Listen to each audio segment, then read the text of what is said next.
King Madzikane II, thank you very much indeed for your time. King Madzikane, can you hear us? All right, as we continue to connect or try to connect with the King Madzikane II with regards to the certain allegations that are put forward with regards to this tender dealing with the Department of Health. King Madzikane, can you hear us?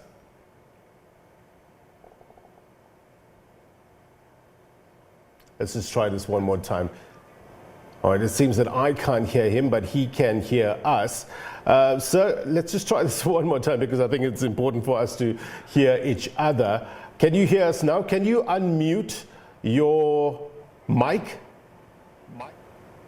Yes, I hope you can hear me now. 100%. So thank you very much indeed for taking the opportunity. Let's get straight into it. They say the best place to start is at the beginning. Allegations of tender irregularities.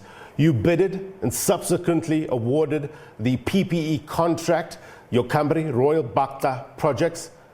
Allegations of irregularities. Your response, sir?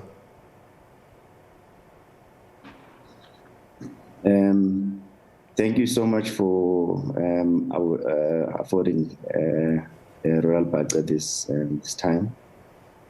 I think to start with, I must just start off by saying that I've noted what the ANC Provincial Executive Committee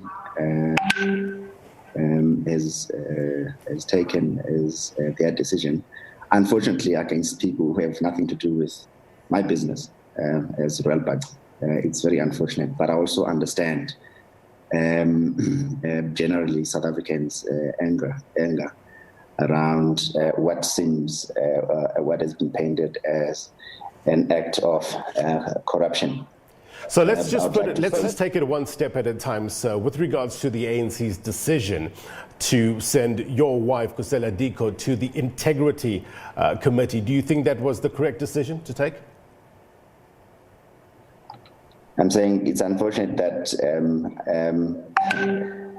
it seems to be an irrational decision to me, because I'm saying she did not have anything to do with, she doesn't have anything, in fact, with my business. And I also speak on, as it relates to all those that have been sent to the Integrity Committee, because they, even Masuku MSC, doesn't have anything to do with my business.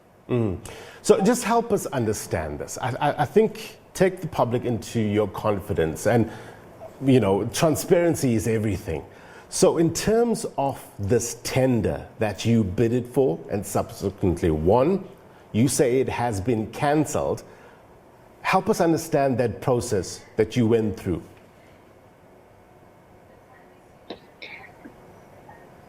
Indlovukazi,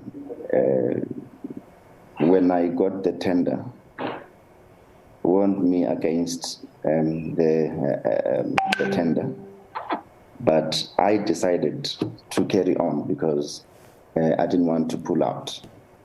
And then we had to reflect on it again. And I requested,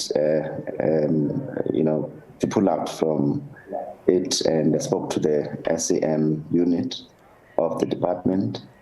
And on the in April, there's two letters. It's the 20th and the 30th of April. The department cancelled the tender, and it was based on our reflection, and I had to accept that there could be a perceived conflict of interest. So you didn't request to pull out of the contract. You're saying the department cancelled it? Yeah, I requested them to cancel it, and they cancelled it. You requested them to cancel it? Yes. And but I also need to clarify this. There is no tender of 122 that was awarded to Royal Bakta, and I think we've cleared this. What was the tender, sir? Give us some details with regards to the tender. What were you expected to deliver, and did you deliver and get subsequent payment for that? Right. The tender was for sanitizers, the masks, the biohazard bags and boxes. Did I deliver? Yes, I delivered. Did I get payment? Well, but I never got a cent from the department. So there is no public money that was paid to Royal Bata at all. If you delivered on the contract, as you say, why didn't you get paid? Well, remember, there's a process in the department, but between that, it was the process when we had to reflect and say that, look, because there could be potential conflict of interest, therefore, let Royal Bata not carry on with this contract, right? Even though we had already delivered. King Madzikane, did you consult with your wife before bidding for this contract? No, I didn't consult with my wife before bidding for the contract, but after I had gotten the contract, hence I said she was uncomfortable about it initially, and I went ahead against what she had said. Mm-hmm. And then later on, she came back and said, look, I still insist that you must not go ahead with this contract, because there could be, I am in the office of the president, in the employ of the state, and then I had to consider that. And I pulled out the company.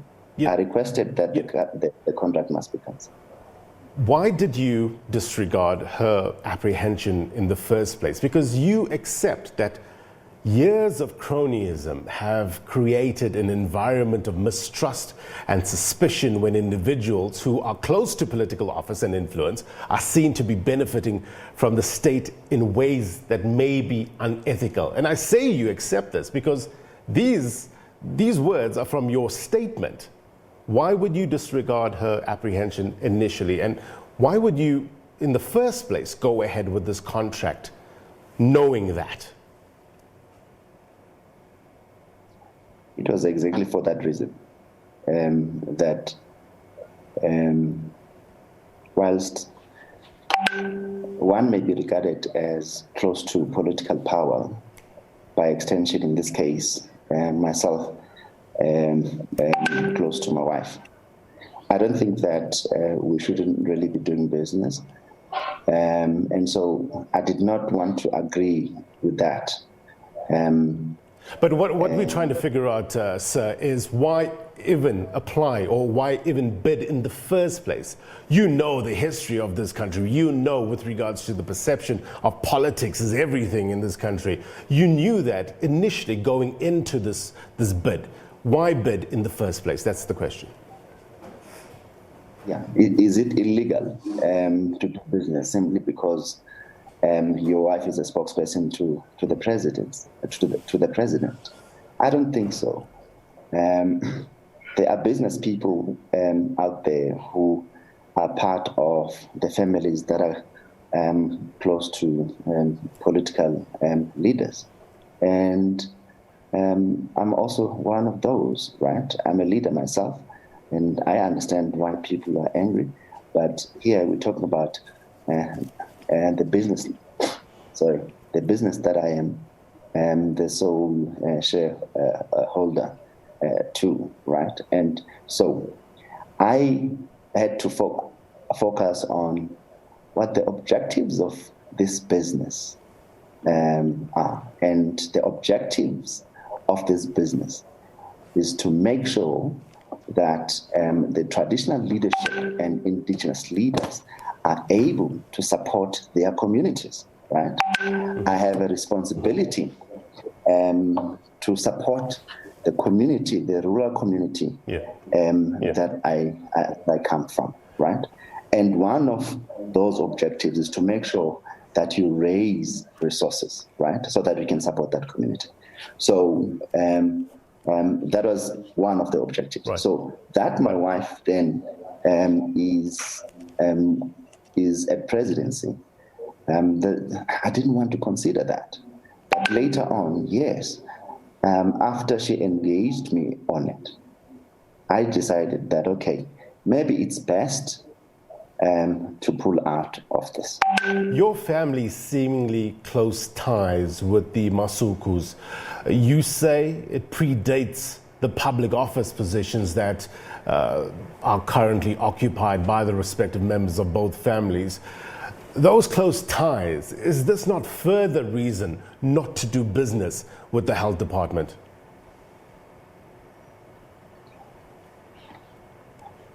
Let me just state that no politician was involved in my acquiring this contract. Now, and I'm saying not the Masuku, not the MEC, not my wife, not the MEC's wife. Here we're talking about what may be perceived as a conflict of interest. The Masugus, therefore, didn't have anything to do with this. What is the core business of Royal Baka projects? Royal Baka project has got multiple layers or focal areas where it focuses on. Part of it is supply and delivery, which is what this thing is about. Have you had history in terms of medical supplies? Because many people are asking, why did you go to the top of the table in terms of getting this contract? What made your company qualified in order to supply these PPEs? Let me ask you a question. Who has had experience on COVID? Well, I guess it goes beyond in terms of COVID, but medical supplies, the efficiency of providing this at a time where we needed a pace. The question is, why is your company most qualified in this country in order to provide that? Has got an experience in supply and delivery of goods and services. And in this case, I think all of us became aware that there was a need for supply and delivery of such goods, right? And I think it's at the back of the experience of the company that we were able to, as the company, we were able to supply or apply for that matter, and department provide this service. Sir, until recently, you was the chief executive officer of the Alfred Nzo Development Agency, correct? And prior to that, you served on the board as deputy chairperson, correct? That's right. You also served as a board member of the Ingwe Tivet College, among other positions. The question being asked is, and I guess a lot of this now stemming from these allegations with regards to alleged tender irregularities, there's a sharp focus now on whether or not you are qualified to sit on these positions. Your response to that, sir?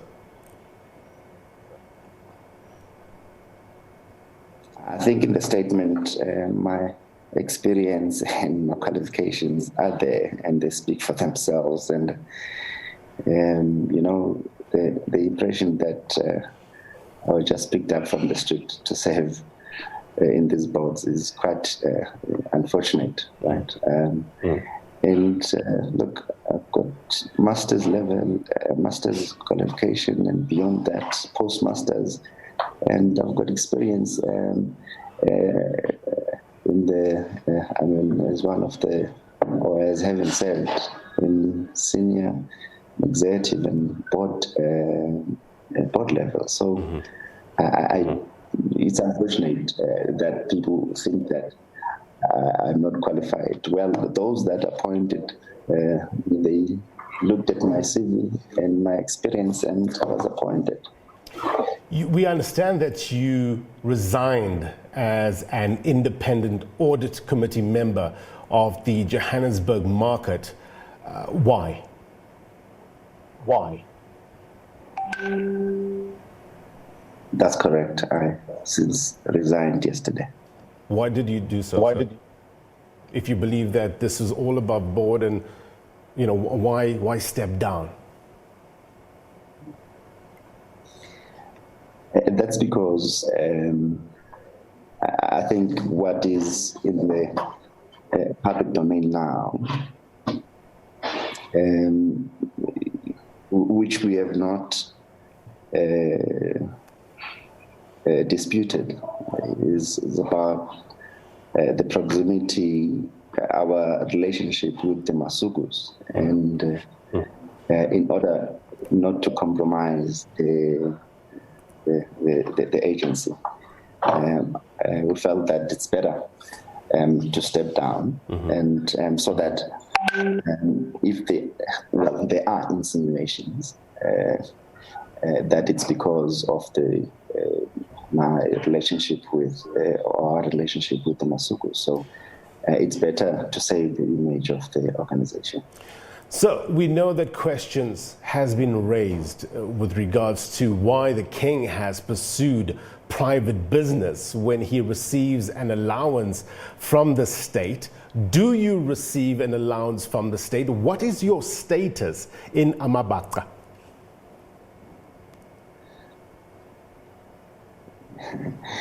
The answer is no.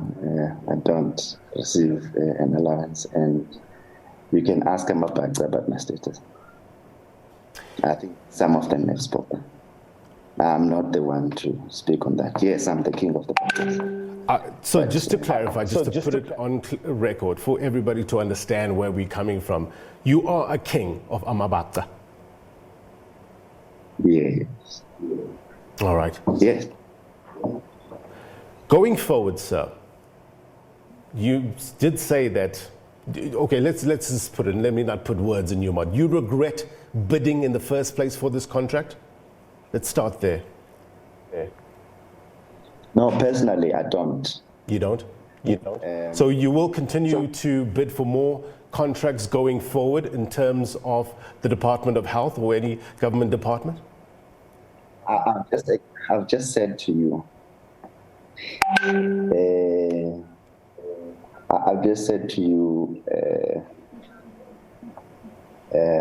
there's a reason why it is important for royal leadership to raise resources to serve their community.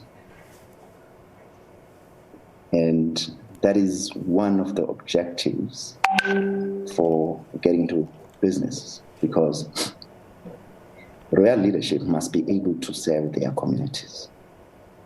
So I cannot regret, therefore, to get into business, because it is about raising resources so that you are able to serve the rural communities. And you asked me if I'm getting any allowance from government. And I'm telling you, and I said to you, I don't. It is for that reason why it is important for royal leadership to raise resources, whilst one is still challenging government on a number of issues around recognition and all that, right? I will still do it, therefore. But where there seems to be a conflict of interest, I will have to reconsider. But it is wrong for people to think that even royalty should not get into business. Royal Bafokeng is in business, and others are in business. I don't want to mention many, right? In other provinces, in South Africa, right? Why shouldn't its royalty get into business? Do you have any joint ventures in terms of business with the Masokus? Yes, I have one. And it's for that reason, thank you for reminding me. That's one of the reasons why I don't want to compromise the Masuku. But remember, it's one company, by the way, which is not involved, and with the wife, which is not involved in this process. And that predates their appointment, one as MEC, which is the MEC Masuku, and the wife that is MMC right now. So those ventures, they had nothing to do with any board involvement, any tender. Could you give us more details on this venture, sir, for full transparency? It's one company that we are involved in. Any more details with regards to what this company is all about in terms of its core function? The company was to run development projects within, in particular, the community that I serve. These allegations, sir, has it affected your family personally? Say that again? These allegations leveled against your family, has it affected you personally? Has it affected that of your wife? Well, obviously we would be concerned about it, but I just want to confirm that, you know, a lot of consideration has gone into this. Oh, by the way, the company you're talking about, we never traded at all. So a lot of consideration has had to go into this, but I can tell you that we remain strong. That joint venture you're saying with the Masukus, you've never done business in terms of you saying you never traded, full stop? Full stop, yes. All right. So we've fast run out of time, but we do thank you very much indeed for taking the opportunity and putting your side of the story forward. Be well. Be well. No, thank you so much for having me. All right, that was King Madzikane II Tandisiwe Diko there, putting his side of the story with regards to allegations of tender irregularities. We'll have much more with regards to this story coming up. Remember, the Provincial Command Council is also holding a briefing to discuss what's the way forward. That's happening at 1 o'clock. Will we find out who will replace Bandile Masuku as MEC for Health? Remember that Bandile Masuku, as well as his wife Loiso and Kusela Diko, will appear before the Provincial Integrity Committee, and they've taken leave of absence as well. So that has ripple effect. What does this mean with regards to the fight against COVID-19? Gauteng, very much the epicenter of COVID-19 cases in this country. What will this all mean? SABC News will have full coverage of this. That's a wrap of the agenda. The news continues. I'm going to hand it over to the On Point team. Have yourself a great day, folks. Take care. Bye-bye.